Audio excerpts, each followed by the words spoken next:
महेंद्र सिंह धोनी को अवसर को नहीं आसिला बहुत बड़ खुलासा। यही दुई जन खिलाड़ी जानी आगरू महेंद्र सिंह धोनी अवसर नेबे बोली। तेबे क्यों क्यों खिलाड़ी जानी ताहा जानिबा पई आपनकू वीडियोटी को शेष पर्यंत देखा पड़िबो।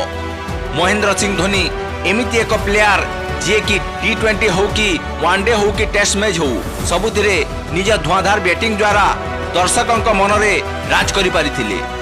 से कैप्टेन कूल नाम रे बेस परिचित थिले।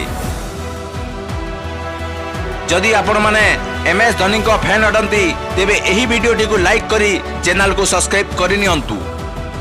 महेंद्र सिंह धोनी अवसर नेबा पछरे अनेक कारण रहिछि। सही कारण मध्यरु दुई खिलाड़ी जानिथिले महेंद्र सिंह धोनी अवसर नेबे बोली। तेबे सही दुई खिलाड़ी हेउछंती आर श्रीधर एवं ऋषभ पंत। एनेई ऋषभ पंत ओ पूर्व फील्डिंग कोचर आर श्रीधर संकेत पाइथिले। धोनी को अवसर को नहीं निज पुस्तक रे उल्लेख करिसंती आर श्रीधर। धोनी न्यूजीलैंड विपक्ष सेमीफाइनल परे अवसर नेबाकू जाउथिबा नै संकेत पाइथिले।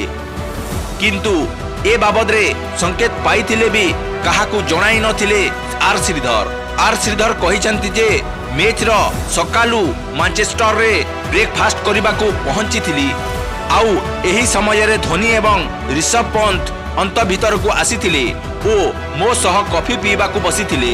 एही समय रे पंत धोनी को कहिथिले जे टीम रो किछि खिलाड़ी लंदन जीवाकू चाहुछंती आपण जीवे की। आउ एहार उत्तर रे धोनी कहिथिले जे मु मो निज टीम सह शेष बस यात्रा करिवार सुजोग को हाथ चढ़ा करिबि नाही। आउ एभली कही अवसर नेबाकू चिंता करुथिबार संकेत देई सारिथिले MS धोनी। तेबे यह समस्त MS धोनी को फैन मानक पई एक दुखर विषय थिला जे एही मैच थिला तांकर शेष मैच। तेबे आपनकर एहा उपरे मतामत कोन रहिछि आपण हम कमेंट माध्यम रे निश्चित भावे जणांतु। एवं जदि एही वीडियोटी आपनकू भलो लागिथिबो आम चैनल को सब्सक्राइब करी पाखरे थिबा बेल आइकन को मध्य दबाई दियंतु।